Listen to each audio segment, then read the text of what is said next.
रक्शे भर भर के ई रिक्शा में औरतें जा रही थी। मैं पूछना चाहता हूँ, जरा दिल पे हाथ रख के बताओ, मेरी बहन बेटियों से जाके पूछो, और मैं आपसे भी पूछना चाहता हूँ, ये जिंदगी कितने दिन की है? 60 साल, 70 साल, 80 साल, 100 साल, 150 साल, 200 साल, बस अगर 1000 भी हो जाए तो आखिर एक दिन मौत आनी है। ऐसा कोई बंदा नहीं जो ये कह सके मौलवी मुझे नहीं मरना है, मरना सभी को है। तो फिर तैयारी कितनी कर रखी है? हाँ हाँ, ये तो जरूर देखा जाता है कि कौन कौन जनाजे में नहीं आया है, मिट्टी किसने दी है, ये पहले देखा जाता है। ये नहीं देखा जाता है कि ये जो कब्रिस्तान जा रहा है इसकी जिंदगी कैसी गुजरी है। हाथ जोड़ के कहना चाहता हूँ, खुदारा अपने घरों के माहौल बेहतर कर लो। पीपल्स आने की नुमाइश हो, या अपने गनीमत नगर का मेला हो, या शाहपुर में लगने वाला ईद का मेला हो, बहन बेटियों से जाके कह दो, तुम्हें जो रब ने निकाब दिया था ये सिर्फ पोशाक के तौर पे नहीं, सिर्फ लिबास के तौर पे नहीं, बल्कि हया के लिए पहनाया गया था। इसलिए पहनाया गया था ताकि गैर महरम की नजर तेरे वजूद पे न पड़ सके। इसलिए तुझे नकाब दिया गया था ताकि कोई बेगैरत तेरे गैरत वाले वजूद को ना देख सके। जाओ जाके बहन बेटियों से कह दो, खुदा के वास्ते ये जो ई रिक्शे में भर भर के बाजारों में जाने वाली बेटियां हैं और मेलों में जाने वाली बेटियों, तुम्हें तारीख याद ना हो तो बता दो, अभी अभी किसी ने फिलिस्तीन की बेटी का इंटरव्यू लिया, उससे कहा नकाब कब तक पहनती हो? उसने कहा हम जागते हैं तब भी नकाब पहनते हैं और सोते हैं तब भी नकाब पहन के सोचे हैं। उस इंटरव्यू वाले ने पूछा था सोते वक्त क्या जरूरत है? उस बेटी ने यह कहा था यह भी तो हो सकता है कि कोई बम आके हमारी इमारत पे गिरे और वो हमारे ऊपर गिर जाए, हम उसके नीचे दब के रह जाएं और कोई हमारी लाशें ढूंढने के लिए आए। हम नकाब इसलिए पहनते हैं अगर हमारे जनाजे भी उठे तो बेपर्दा नहीं होने चाहिए, नकाब में छुपे हुए हमारे जनाजे होने। बाबा धारे तकबीर, धारे रिसालत, बस लगे आला हजरत जिंदाबाद जिंदाबाद। ये फिलिस्तीन की हया है। माए ऐसी है तो अल्लाह ने शहीद होने वाले बेटे पैदा किए। बाबा सुभान अल्लाह सुभान। गलत नहीं कह रहा हूँ, माए अच्छी होती है ना तो फिर औलाद भी अच्छी होती है। मैं बात अक्सर कहता हूँ, फसल जमीन अच्छी हो तो फसल अच्छी होती है, माए अच्छी हो तो नस्ल अच्छी होती है। मर्दों से ज्यादा औरतों का दुरुस्त होना जरूरी है। अगर इसको सही से दरसगाही तौर पे समझना तो कभी सामने बैठ के बात हो सकती है। बस मैं इतना बता दूं, बहन बेटियों को आप समझाओ और कंट्रोल करो। ये सारे मेले हमारे इलाकों में क्यों लगते हैं, मुसलमानों में क्यों लगते हैं? सही बताते हैं, हम लोग निकलते हैं ना रात में, अगर किसी गांव के अंदर 11 बजे भी चौक में बच्चा बैठा है ना, हम समझ जाते हैं ये गांव मुसलमानों का है। इतनी लापरवाह नस्ल सिर्फ मुसलमानों की हो सकती है जो 11 बजे तक चौक में बैठी रहे। आप गैरों को देखो ना, कब तक ये रोना रोगे, मुसलमान थे इसलिए नौकरी नहीं लगी, मुसलमान थे इसलिए थोड़ी ना लगी, हाई स्कूल नकल करके पास हुए थे इसलिए इंटरव्यू में उठा के भगा दिया। अल्लामा तौसीफ साहब ने गलत बात, बहुत अच्छी बात कही, गलत नहीं कहा था। हमारे स्कूल, हमारे इलाके में एक भी स्कूल ऐसा नहीं है जो हमारे बच्चों को कामयाब बना सके। गलत नहीं कह रहा हूं। हाई स्कूल का पेपर अब है, बस सेटिंग कर लेता है, मास्टर साहब नकल हो जाएगी और तो जाएगी, 3000 लगेंगे, दे दिए कट से उठा के। ये 3000 आपके बच्चों को पास करा सकते लेकिन कामयाब नहीं बना सकते। इंटरव्यू होता है भाई, वहां वहां वहां नकल नहीं चलने वाली है, वहां काबिलियत काम आती है, काबिलियत। और हमने ध्यान ही नहीं दिया। हम तो सारे मुखिया, सारे प्रधान, सारे ठेकेदार, सारे जमींदार हम ही हैं। जिसके पास 12 बीघे जमीन है, अरे क्या करेंगे लल्ला को बढ़ा के, है ना, वो कोना जोतता रहेगा। इस कोने के जोतने में जिंदगियां तबाह कर दी। कोने से झगड़े शुरू होते हैं, मेड़ काट रहा, वहीं से कुरेद कुरेद के। एक साहब तो बता रहे थे 4-5 दिन हो गए, कहने लगे मौलाना पता नहीं काटे कैसे मेड़ है, दिखती भी नहीं है, पानी दे में फट से मेड़ गिर जा। तो मैंने कहा मुझसे ऐसे पूछ लिया जैसे मैंने सिखाई हो। ये भी हुनर है। तो पता नहीं भाई, निकलो इन चीजों से। बेईमानी से कभी बरकत, बोले बेईमानी से बरकत, नियत खराब करने से बरकत, बरकत तब होती है जब खुदा देता है। अल्लाह से मांग, लेकिन आदत ही खत्म हो गई अल्लाह से मांगने की, है ना। अगर काम पड़ जाए 10,000 का तो कहीं ना मिले तो कह रहा चलो ब्याज पे उठा लूंगा, ब्याज पे ले लिए। कुछ नहीं तो बनिए के पास चीज रखी है, उससे पैसे लिए, ऐसे लिए हुए पैसे आपको कभी भी मोहताजी से बाहर नहीं निकाल सकते। तो जो है सारे लोगों को, ये पैसा आपको कभी भी परेशानी से निकाल नहीं सकता है। मौलवी जी फिर क्या करें? अगर ना हो 10,000 उधार कोई दे ना। हमारा मुआशरा भी बड़ा अच्छा है, उधार भी उसे देता है जिसे कम जरूरत पड़ती है। गरीब को तो कोई यूं भी उधार नहीं देता, ये देगा कहां से? बैकग्राउंड देख के तो उधार दिया जाता है। डॉक्टर साहब पैसे वाले आदमी 50,000 ले जाओ। गरीब बंदा मांग ले किसी से तो 5,000 नहीं दे सकता, कह रहा देगा कहां से भाई तू? आपको एक बात बता दूं, कभी भी फैसले जरूरी नहीं है कि यहां से किए जाने वाले कामयाब होते हैं। कभी फैसले यहां से भी किया करो। जो अमीर है जिसे सब दे सकते हैं उसे तो सब दे सकते हैं ना। कभी तुम उसे उधार दिया करो जिसे कोई उधार न देता हो, उसे दो। ये बताओ हमें तुम्हें रोजी कौन देता है? सारे बोले, कम क्यों बोल रहे हैं भाई? जो सकलैनियों का अल्लाह वही रज़वियों का अल्लाह है, वही बरकातियों का, वही चिश्तियों का है, सभी का एक रब है ना? रोजी कौन देता है? बिना माइक के भी आवाज पहुंचा सकता हूं वहां तक। हाँ, पुल आज बनाए ढेला का, लेकिन यहाँ की मिट्टी में दम बहुत पुराना है। जी जी जी, है ना तवज्जो सारे लोगों की? रोजी कौन देता है? अल्लाह। जो अमीर का रब है वही, अल्लाह। वही जो अमीर का रब है वही गरीब का। वही गरीब का रब है।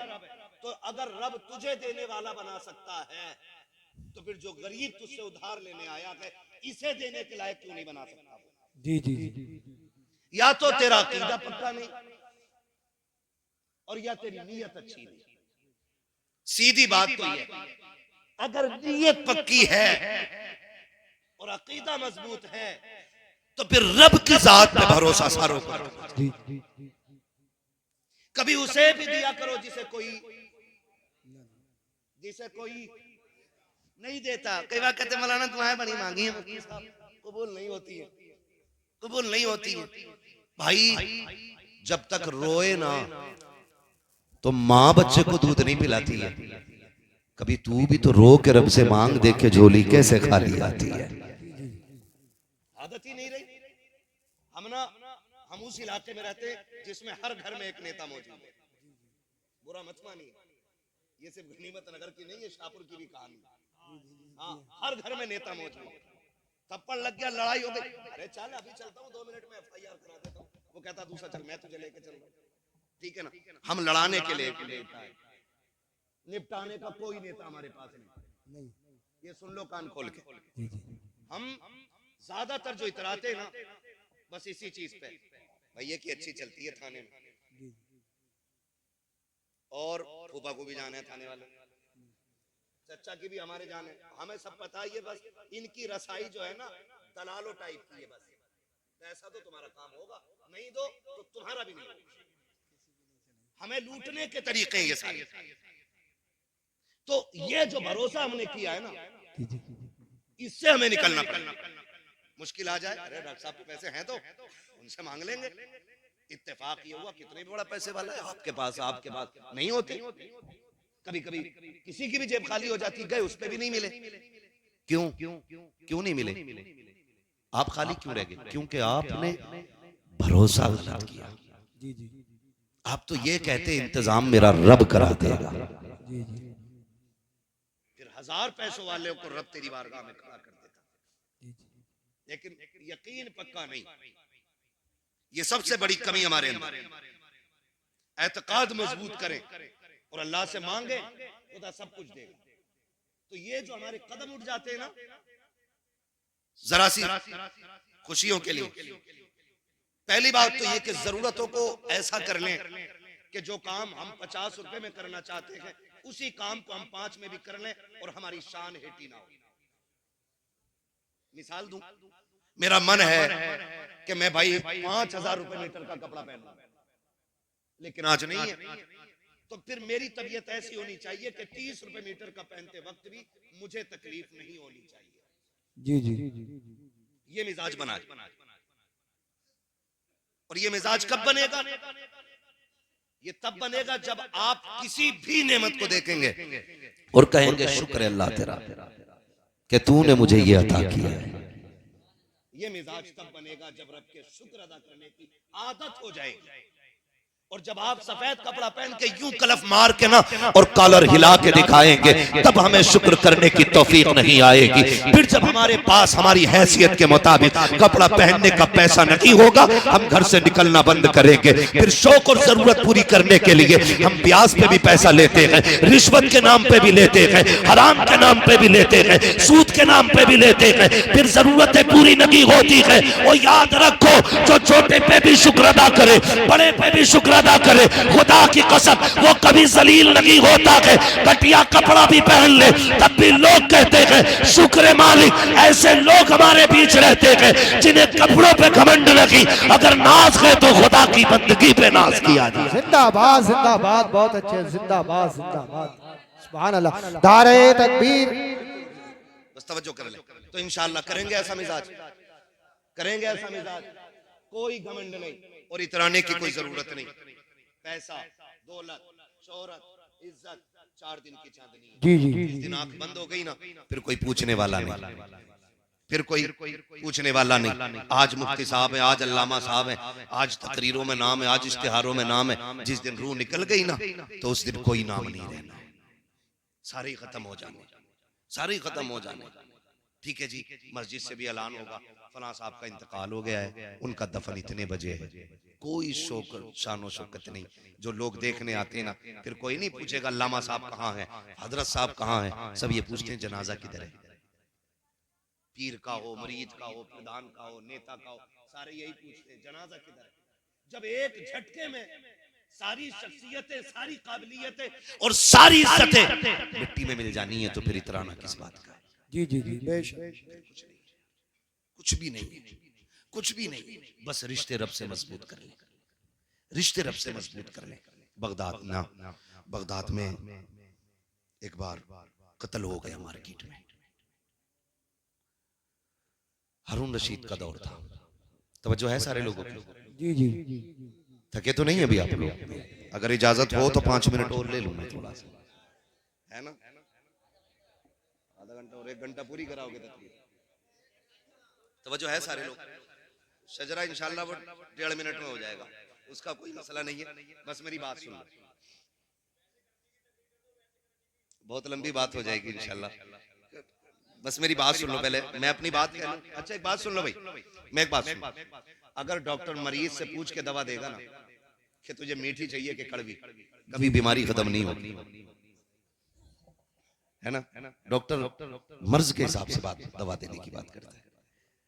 हाँ, थोड़ा सा मेहरबानी करनी। मैं इंशाल्लाह वक्त होगा ना तो मैं सुना लूंगा। मैं जानता हूँ मर्ज यहाँ के क्या क्या, मेरा ही इलाका है ये मेरा ही इलाका है और मैं इसको अच्छी तरह जानता हूँ। हाँ तवज्जो है, शजरा सुन लेना बेटे, भी सुन लेना मेरे लाल, सुन लो थोड़ी सी जरा बात मेरी।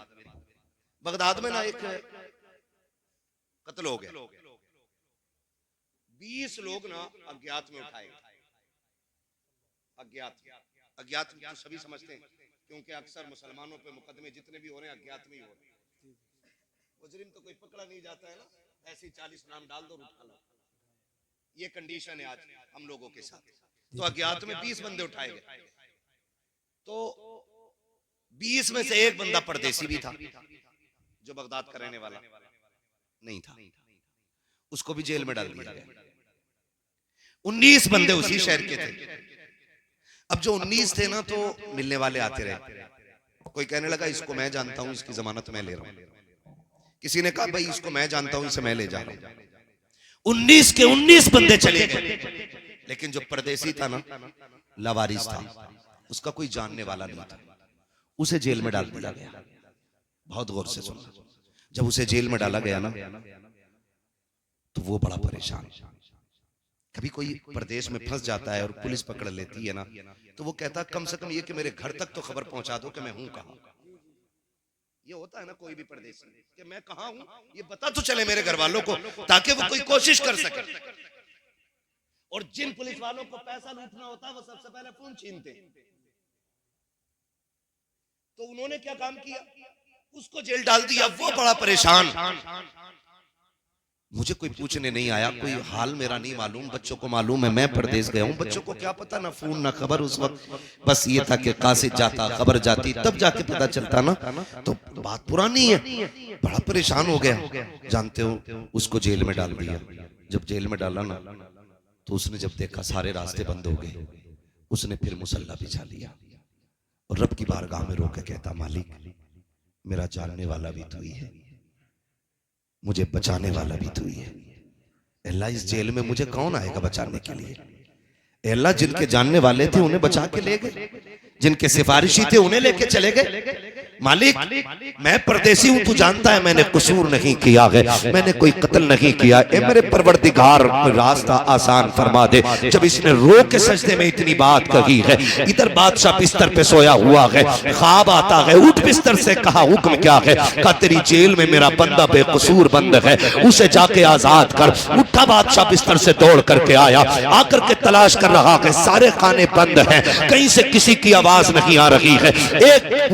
एक खाने के अंदर गया, अंधेरा था, कान लगा के सुना, उसके अंदर कोई रो के कह रहा था, मालिक मेरा सिफारशी भी तू है, मेरा जमानती भी तू है, मेरे गवाही देने वाला भी तू है, मालिक मेरी सफाई को जानता भी तू है, मैं बेकसूर हूँ, इसकी सबसे बड़ी दलील भी तू है। जैसी उसने रो के कहा है, बादशाह ने कंधे पे हाथ रख के कहा, चल यार तेरी गवाही मिल गई है। हाथ पकड़ के बादशाह लेकर के चला गया। अगले दिन तैयार किया, महल लगाया गया, करवट में कुर्सी लगाई, उसको बैठाया और कहा, बादशाह ने, ओ महल वालों, आज तक तुमने दौलत वाले देखे होंगे, पैसे वाले देखे होंगे, शानो शौकत वाले देखे होंगे, आज उससे मुलाकात करो जिसकी सफाई की गवाही सिर्फ खुदा ने खुद अता फरमाई है। ये वो है जिसके बेगुनाह होने का ऐलान खुदा ने खुद मुझसे मेरे ख्वाब में करे। बाबा धारे तकबीर, धारे रिसालत, बस लगे आला हजरत हजरत अल्लामा मुफ्ती हम्माद रसाई किबला मुरादाबादी जिंदाबाद जिंदाबाद। निकले,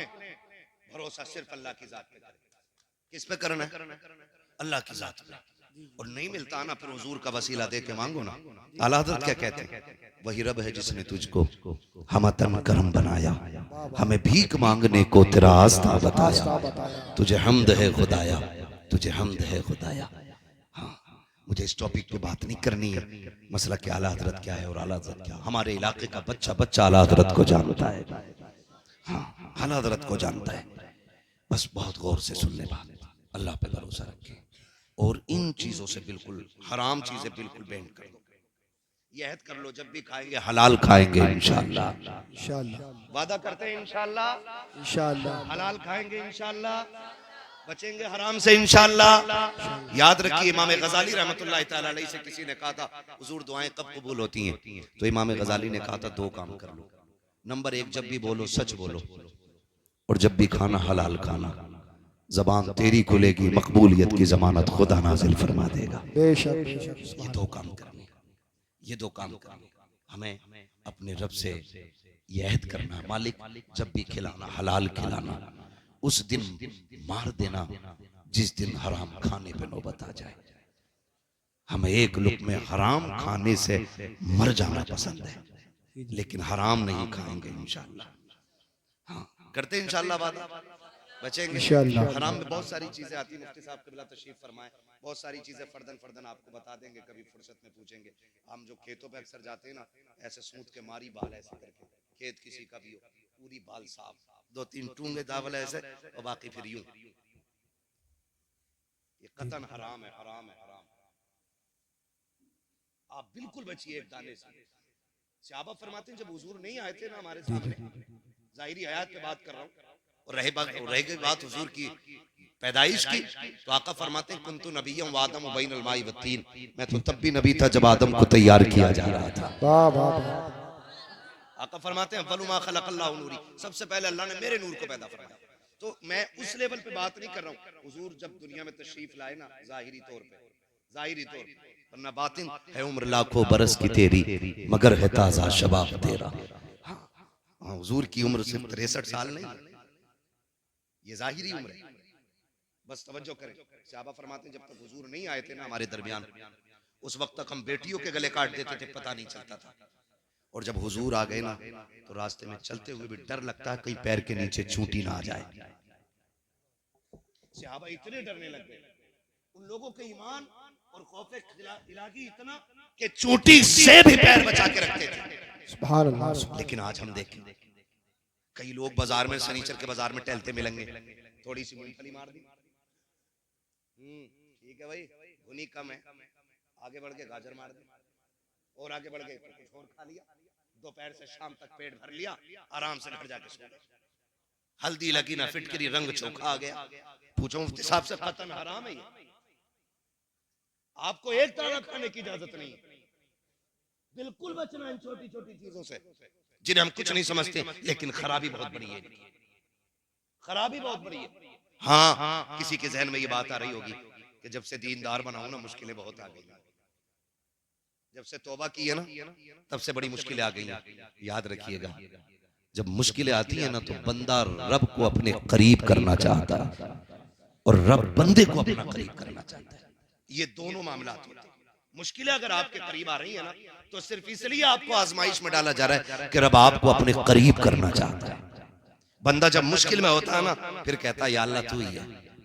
गलत नहीं कह रहा हूँ, फसल अच्छी हो जाना तो कोई भी कह दे कि ना पंतनगर का बीज लाया था, कहाँ के बीज था, मैं अपने पंतनगर का ही ज्यादा आता है ना, कि पंतनगर का बीज था, ये लंबी बात है। और फिर अल्लाह की मार, वो चाहे तो बाले ही बाले रह जाती है, दाना मार देता है, दाना मार देता है। तो फिर कह रहा मुकद्दर में ही ना था, मुकद्दर में, अब मुकद्दर में ना था। जब फसल पैदा हुई तो कह रहा पंतनगर का कमाल है, यूरिया 3 डाले 18 पानी दिए थे इसलिए जाकर के ये फसल मिली है। जब उश्र लेने की बारी आई, मौलवी जा इसमें मेरा खाद लगा है, मेरी मेहनत लगी है, इसमें तूने क्या दिया जो उश्र लेने के लिए आ गया? हाथ जोड़ के कहता हूँ अल्लाह कादिर मुतलक है, जब लेने पे आता है चमड़ी उधेड़ देता है और जब देने पे आता है तो पत्थर के अंदर भी कीड़ों को हरी पत्तियां खिला देता है। रज़ाक भी वो है, कादिर भी वो है, कादिर मुतलक भी वो है, रब भी वही है, अल्लाह भी वही है। ओ लोगों अपने आप को बेहतर करो। क्या तुमने नहीं देखा वो कैसा कादिर मुतलक है? कोई माई का लाल ला के दिखा दो जो मुट्ठी में रख के एक दाना जमा के दिखा दे। 35 साल तक एक दाने को मुट्ठी में लेके खड़े रहो, एक पेड़ नहीं जमा सकते हो। और वो ऐसा कादिर मुतलक है जिस दाने को तुमने मिट्टी में डाला, एक मोटा डीम उसके ऊपर रख दिया, अब उसका करम देखो, उसने उस गेहूं के दाने से बारीक सी कोपल निकाली, धीम और डेले बड़े मजबूत थे, उसने सबके सीने चाक किए, उसके अंदर से बारीक कोपल को निकाला। अगर तेरी मेरी बात होती एक पौधा पैदा नहीं कर सकते थे, एक दाना नहीं बचा सकते थे, उसने जमीन का सीना चीरा, एक पौधे को कोपल बनाया, कोपल से पौधा बनाया, पौधे से दरख्त बनाया, दरख्त से बालें निकाली, बाल में दाना डाला और फिर ऐसी पैकिंग की, हजारों बारिशें होती रही लेकिन गेहूं सूखा रहा, कितने तूफान आते रखे लेकिन गेहूं तक हवा नहीं पहुंची। वो ऐसा कादिर मुतलक है, सब कुछ वही करता है। और जब तुमने ये कहा था ये मेरे खाद का कमाल है, ये मेरे बीज का कमाल है, तब खुदा की रहमतें कह रही थी नादान तू तो दाना डाल के आ गया था, इसको कोपल हमने बनाया है, पौधे की शक्ल हमने दी थी, तू तो रात को सो रहा था, रात को हमने इसको ठंडी हवा के झोंके खिलाए थे, तू तो घर पे लेटा था, हमने शबनम से इसका चेहरा धुला था, तू तो सोता रह गया, सुबह की सूरज की धूप से हमने इसको बेदार किया। तुझे क्या पता कि जब ये तनखा खेत में खड़ा था तब हमने बादे सबा चलाई थी और इसको हमने एक दरख्त बनाया था, एक दाने में 7 बालें निकाली, हर बाल में 70 दाने दिए, ये हमारा कमाल था। अगर तुझे ये लगता है ये तेरा कमाल है तो सुन, अगली फसल नहीं उठा पाएगा, ऐसा अजाब नाजिल करूंगा, मैं गन्ने को करोना कर दूंगा, खड़ी खेत में सुखा दूंगा, फिर हम जाने कौन लेके आता है। और तुम्हें खुदा का वास्ता अल्लाह से लड़ाई ना लेना, जो उसका हक है वो उसको दे दो, और जब वो देने पे आएगा तेरे एक का नहीं, अल्लाह तेरी 7 नस्लों का गुजारा फरमा। वाह वाह वाह, जिंदाबाद जिंदाबाद, नारे तकबीर, नारे अल्लाह अल्लाह अल्लाह अल्लाह। ओ भाई कभी ये मत कहना अल्लाह जब भी दे शुक्र मालिक, जी जी जी, वाह वाह वाह, कभी नुकसान भी हो जाए और किसी के आगे रोना नहीं। मालिक कम दिया तो भी तूने दिया, शुक्र है तेरा, ज्यादा भी तू ही देता है। तू उसके कम पे शुक्र अदा करके देख, अगली बार तुझे इतना बढ़ा के देगा ना कि लोग तेरा चेहरा देखने के लिए आएंगे। अल्लाह माँ बाप से ज्यादा मेहरबान है, माँ बाप से। लेकिन गलती हमने की है ना, तकलीफ आ जाती है ना तो हम बड़े आदमी के पास दौड़ते हैं, यार भाई हमें बचा लो, हमें निकालो, हमें निकालो, हमें बचाओ इससे। होना क्या चाहिए, जब मुश्किल आ जाए ना तो फिर मस्जिद की तरफ दौड़ो, आओ मस्जिद की तरफ। जुम्मे जुम्मे को आ रहा, फिर भी घड़ी देख के कह रहा अच्छा 5 मिनट ऊपर निकल गए, अगला इमाम बदल गया। यही कंडीशन है हमारी, यही कंडीशन है। दुआए कुनूत सुन लो तो पूछे दुआए कुनूत होवे क्या? ये कंडीशन है। मुफ्ती साहब आगा 5 मिनट, ओ हो भाई बड़ी गर्मी हो गई भाई, ओ हो भाई बड़ी गर्मी है, अरे बड़ा मुश्किल है यार, एक जुम्मा पढ़ा उसमें भी हालत खराब। ओ भाई डरे अल्लाह से, डरे। और कई बार ना लोगों के बेनामे रहते हैं जमीन में, यहाँ कौन बैठेगा, उसकी जगह खाली है, और अगर कोई बैठ गया ना तो वो जगह कूद के सफे कुदाल के ऐसे उसे जाकर जगह करोगे। मस्जिद है ये, हुक्म ये है अगर सफे लग गई है और जगह नहीं है ना जाने की, मुफ्ती साहब क़िबला तशरीफ फरमाए, किसी के कंधे से पैर उतार के जाना हराम है। जो कूद फांद के चले जाते फिर किधर बैठे, अल्लाह का घर है, जूतियों में जगह मिल जाए यहीं बैठ, ये यहाँ जगह मिल जाए ना यहीं बैठ जाया करो, यहीं बैठ जाया करो। ये उस करीम का दर है जहाँ पे मुंह देख के नहीं दिल देख के नवाज दिया जाता है। वाह वाह वाह वाह, सुभान अल्लाह, सुभान अल्लाह, क्या बात है। कभी जगह मिले अल्लाह के घर आओ ना तो यहाँ कोई कंपटीशन नहीं। एक जगह अपने इधर उधर की साइड में मेरे ख्याल से बेल्ट चल गई थी, बहुत बड़ा साइड है ना, देखा होगा ना वीडियो, कितनी गैरत की बात थी, कितनी गैरत की बात थी। लोगों ने क्या मैसेज दुनिया ने दिया हो, सोचे जरा क्या मैसेज दिया। मस्जिद में कोई झगड़ा, और मस्जिद में आके बैठो ना तो अगर 5 मिनट भी ज्यादा हो जाए तो बैठे रहो। मुफ्ती साहब क़िबला तशरीफ फरमाए, पूरी गारंटी के साथ, जितनी देर मस्जिद में नमाज के इंतजार में बैठते हो अल्लाह बैठने में भी नमाज का सवाब अता फरमाया करता है। पहली बात तो हम आते ही नहीं, हमें वक्त नहीं मिलता, किसी को मजबूरियां जरूरतें इतनी घेर लेती हैं कि परेशान हो जाते हैं। लेकिन यह है कि शैतान गालिब नहीं आता। जुम्मे के दिन आ गए हम, चलो बैठ के मस्जिद में, तो फिर घड़ी देख रहे हैं, बात सुनने तैयार नहीं है, और फिर तनकीद कर रहे हैं एक दूसरे पे। बिल्कुल नहीं, बिल्कुल नहीं। अल्लाह के घर में आया करें, मुश्किलें आ जाया करें, फिर देखें अल्लाह कैसे काम बना देता है। अगर मुश्किलें आ रही है ना हमारे आगे तो फिर नाराज नहीं होना, कोई गुस्सा नहीं। मालिक शुक्र है, अगर तू मुझे इस हाल में देखना चाहता है तो मैं इसी में राजी, मैं इसी में राजी। सांसों का मालिक अल्लाह है। नहीं खाएंगे बोटी, नहीं खाएंगे गोश्त, अगर तू इस बात में राजी है कि मैं वाक़ई करूं तो तेरे लिए राजी है। फिर कायनात को तुम्हारे लिए ना मोड़ दे तो फिर बात करना। तारीख में बहुत बड़ा नाम हजरत इब्राहिम बिन अदहम, बहुत बड़ा नाम हजरत इब्राहिम बिन अदहम का नाम। तख्ते शाही है, लेकिन दिल में इश्क़ खुदा जब जलवागर हुआ ना, ठोकर मार दी तख्त को, और ठोकर मार के ना जंगलों में निकल गए रब के लिए। जब जंगलों में निकल गए तो सगे मामू मुलाकात हुई, देखा दरिया के किनारे बैठकर ना गुदड़ी सिल रहे हैं, वो बड़े पुराने लिबास थे है ना, गुदड़ी सिल रहे। तो कहने लगे भांजे ये जिंदगी अच्छी थी या वो तख्त पे बैठने वाली जिंदगी अच्छी थी? कहने लगे क्यों मामू? कहने लगे वो कितना अच्छा दौर था कि हीरे जवाहरात तो तुम्हारे ताज में लगे हुए थे और सैकड़ों लोग हाथ बांधे आगे पीछे खड़े रहते थे, तुम्हारे इशारे की देर थी, और अब देखो अपने हाथ से कपड़े सिल रहे हो। क्या पाया आखिर आपने वो तख्त छोड़ के? जब इतनी बात सुनी ना तो सुई थी दरिया में फेंक दी। मामू ने कहा भांजे एक सुई थी वो भी फेंक दी, अब कपड़े कैसे सिलोगे? तो आपने फरमाया अच्छा। आपने आवाज दी मछलियों मेरी सुई लेके आओ। तो जितनी मछलियां थी ना सारी किनारे पे आ गई और सबके मुंह में सोने की सुइयां मौजूद थी। मामू देख रहे हैं, मामू देख रहे हैं। आपने कहा मैं सोना अगर चाहता तो यहां क्यों आता, मुझे मेरी सुई चाहिए जो मैंने फेंकी है। एक मछली आपकी सुई लेके आ गई, आपने वो सुई ली। का मामू यही थी ना? कहा हाँ। कहने लगे ये सब कुछ कैसे कर लिया?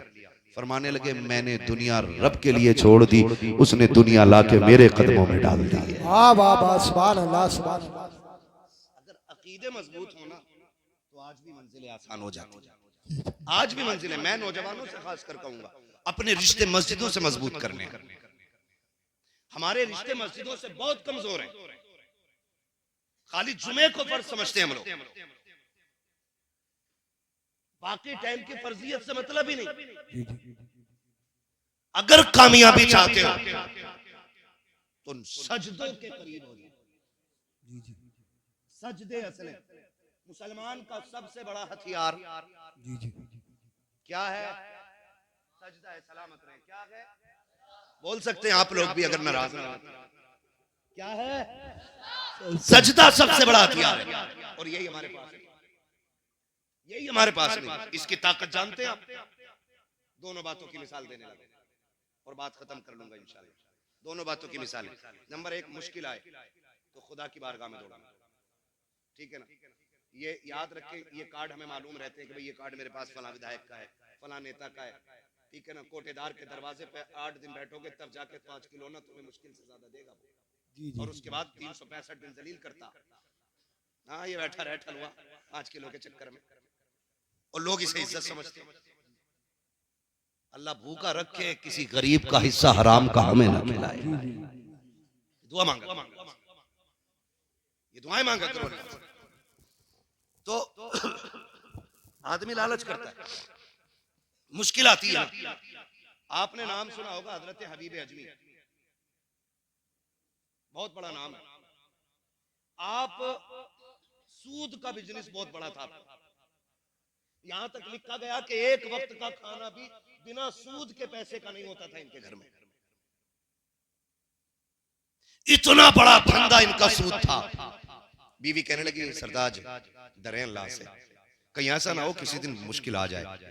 कहते थे तू मेरे मातहत है, तू काम कर अपना, मुझे मेरा काम करने दे। लिखा है कि एक दिन हबीब अजमी ना किसी से अपना सूद का पैसा लेने के लिए, उधार अपना वापस लेने के लिए गए। वो बेवा औरत थी, उसने कहा जी मुझ पे पैसा नहीं है, मैं फिर दे दूंगी। आपने कहा मैं खाली नहीं जाऊंगा, कुछ तो लेके ही जाऊंगा घर से। उसके घर में आप नजर डालने लगे ना तो एक कपड़े में लिपटा हुआ गोश्त का टुकड़ा रखा हुआ था। आपने ना वो देखा तो उसमें गोश्त, और जब लेके चलने लगे ना तो बेवा औरत चीख पड़ी। उसने कहा हबीब मेरे बच्चे यतीम हैं, बहुत जमाने से मेरे बच्चों ने गोश्त नहीं खाया। बच्चे कह रहे थे अम्मी कभी हमें भी खिलाना गोश्त कैसा। हबीब बड़ी मुश्किल से ये टुकड़ा मिला है गोश्त का, खुदा के वास्ते ये तो छोड़ के चला जा। फरमाने लगे चल छोड़, धक्का दिया और लेके आ गए। बीवी से कहा इसको बना। बीवी ने हांडी बनने के लिए रखी। कहने लगे मैं नहाने जा रहा हूँ। जब नहा के वापस आए औरत की चीख निकल गई। कहा क्या हुआ? कहा मैं कहती नहीं थी अल्लाह का अजाब आ जाएगा। हबीब आज अजाब आ गया है। कहा क्या हुआ? कहा जो गोश्त बनने रखा था ना आज हांडी में सारा खून बन गया है। अगर वो रस्सी को ढील दे रहा है ना तो ये मत समझना कि अल्लाह बड़ा मेहरबान है, हमें छोड़ रखा है, हम पे मेहरबान है। नहीं, कभी कभी रस्सियां इसलिए भी ढीली रखी जाती हैं कि कर कितना करेगा, जब मैं पकड़ूंगा फिर कोई बचाने वाला नहीं होगा। ये भी याद रखिए। हबीब आज खून का, आज खाने का खून बन गया। हबीब अजमी ने देखा, चीख निकल गई। काब के दर काब तौबा करनी है। हबीब अजमी निकले तौबा के लिए। बात लंबी होगी, तफसील से बताऊं। आखिरकार तौबा कर लिया आपने, और जब तौबा कर ली ना तो पूरी जिंदगी, चूंकि ब्याज का पैसा था, कोई और बिजनेस नहीं था, अब घर में फाके होने लगे, दिक्कत आ गई। बच्चियां जवान थी।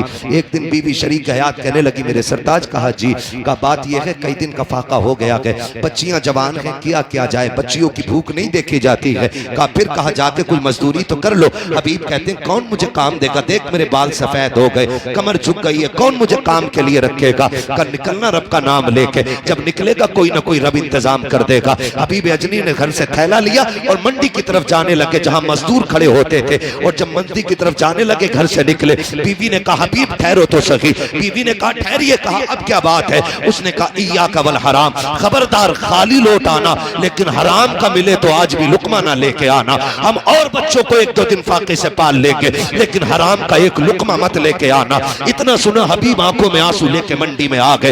आके मंडी में खड़े हो जाते हैं। लोग आए, सबने ताकतवर जवान मजदूरों को लिया, लेके जाने लगे। हबीब आगे बढ़े, कोई मुझे क्यों नहीं लेके जा रहा है? आप कहते मुझे भी ले चलो।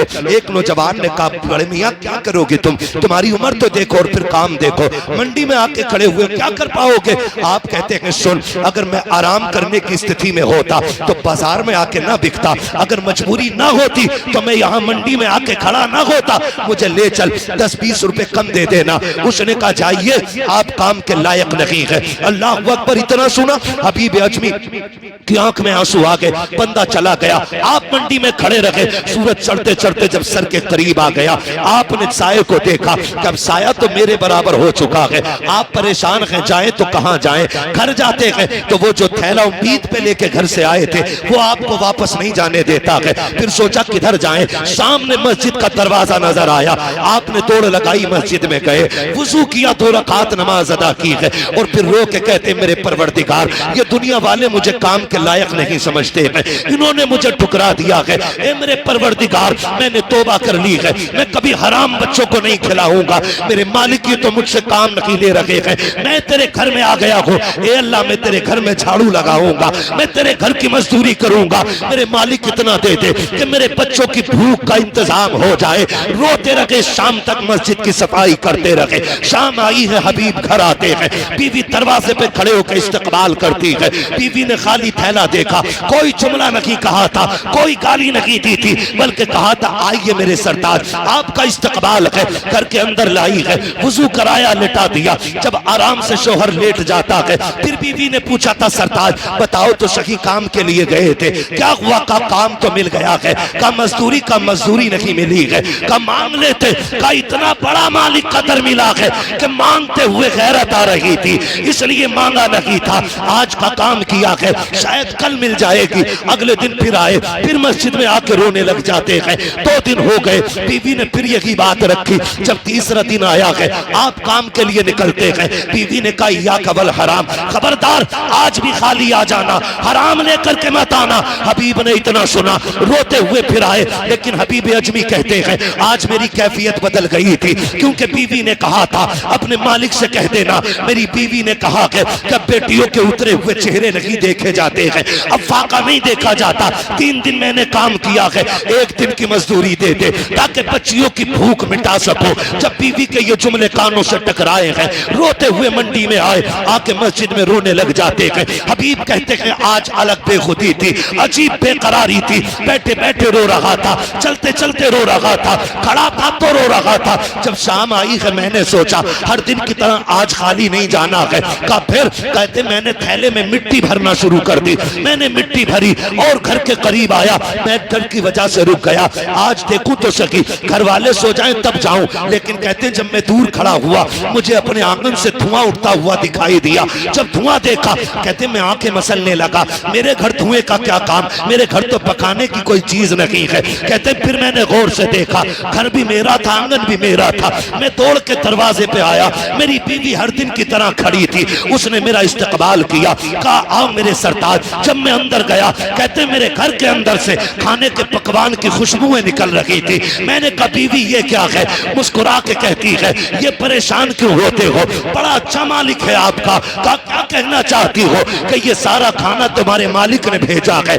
आप मुस्कुराने लग जाते हैं। कहा किस मालिक की बात करती हो? कहा जिसके यहाँ मजदूरी कर रहे हो उसी ने सब कुछ भेजा है। आप सोच रहे हैं ये क्या कह रही है? बीवी ने कहा सिर्फ यही नहीं, अंदर आइए। अंदर गए, नेमतों के ढेर लगे हुए हैं। आप कहते हैं बीवी तुझे कैसे पता कि ये मेरे मालिक ने भेजा है? बीवी कहती सुनो, वो जो लेके आया था ना, वो एक पैगाम भी दे के गया है। कहा कौन सा पैगाम? कहा उसने ये कहा है अपने शोहर से कह देना ये मालिक ने पैगाम भेजा है कि सुन तू हमारे घर की नौकरी करता है, हम इसी तरह तुझे तेरी मजदूरी अदा करते हैं। बाबा धारे तकबीर, धारे रिसालत, बस लगे आला हजरत, जिंदाबाद जिंदाबाद।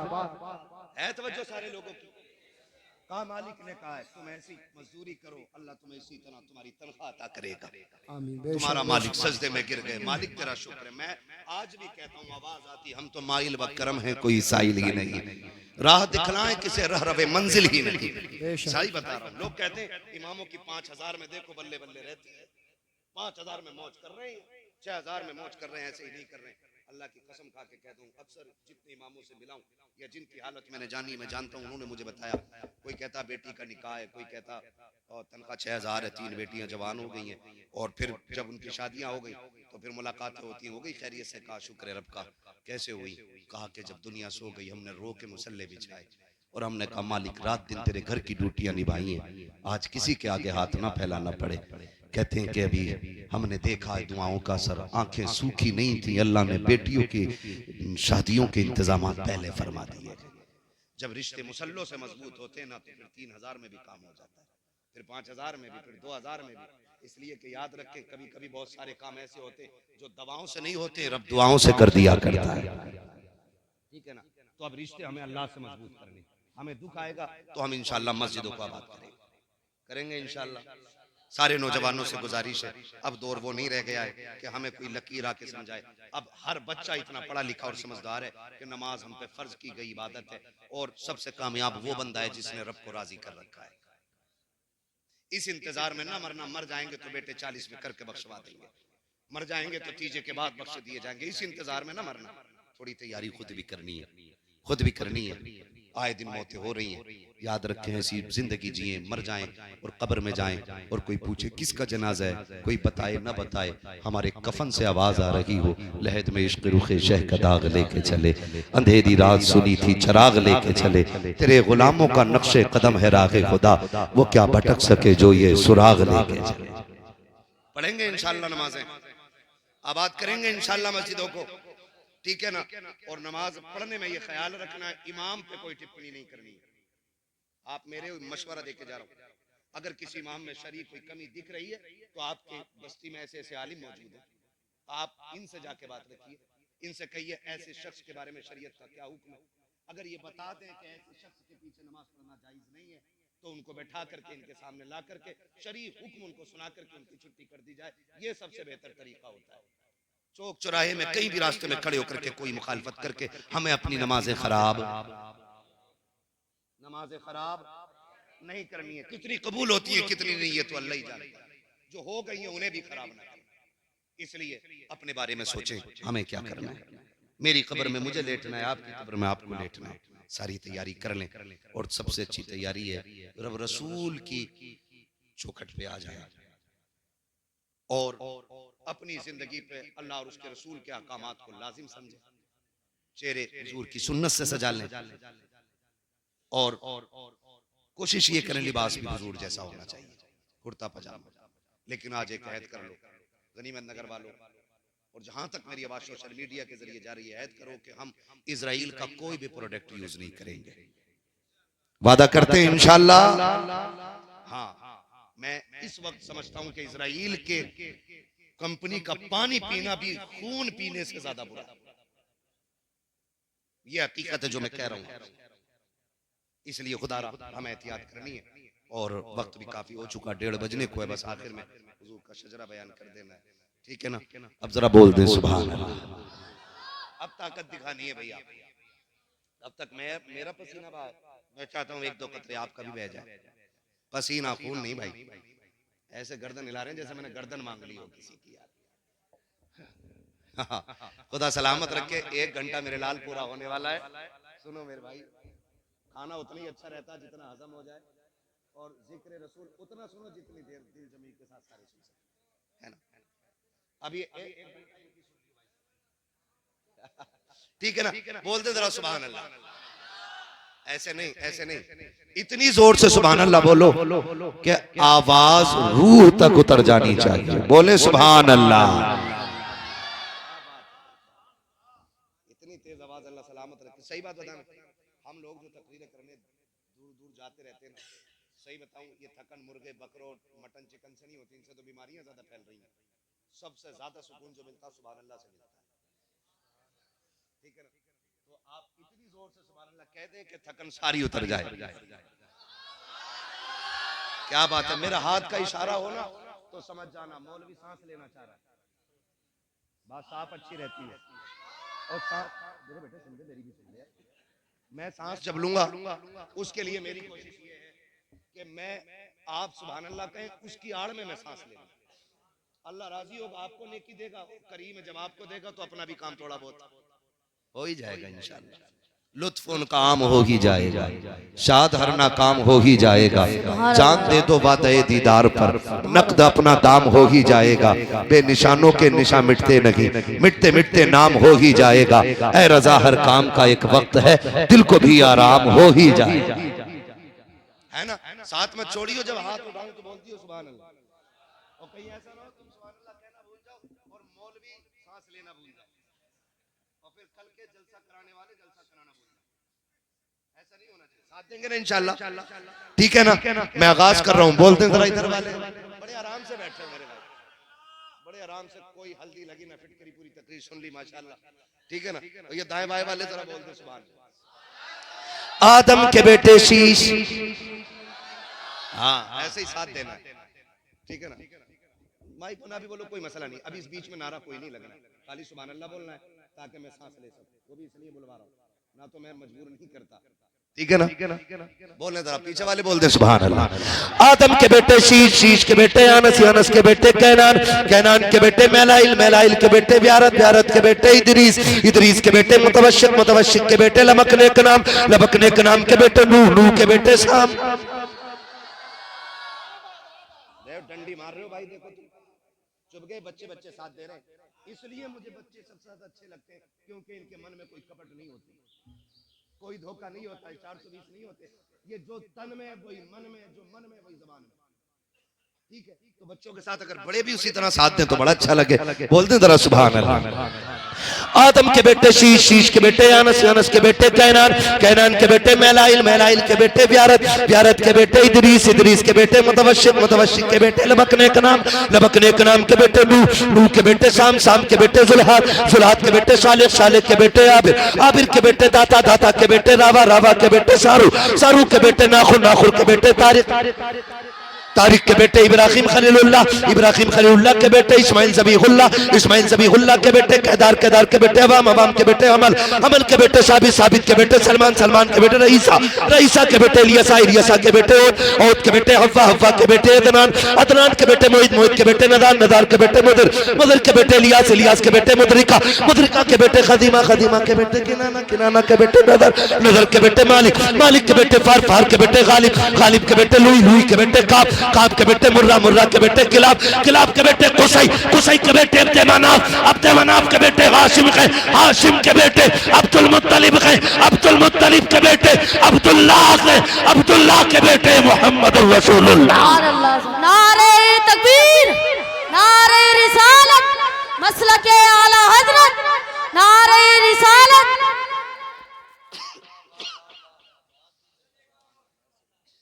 पूरी तकरीर की मेहनत एक सजरे में लग जाती है भाई।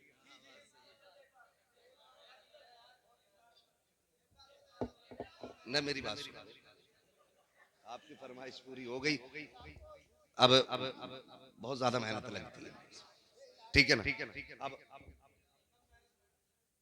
ठीक है ना जी। अब दुआ है मेरी अल्लाह ताला से, मैंने जो पूरी गुफ्तगू की है ना, उसका महासल ये है मेरे भाई, उसका पूरा महासल ये है, हमें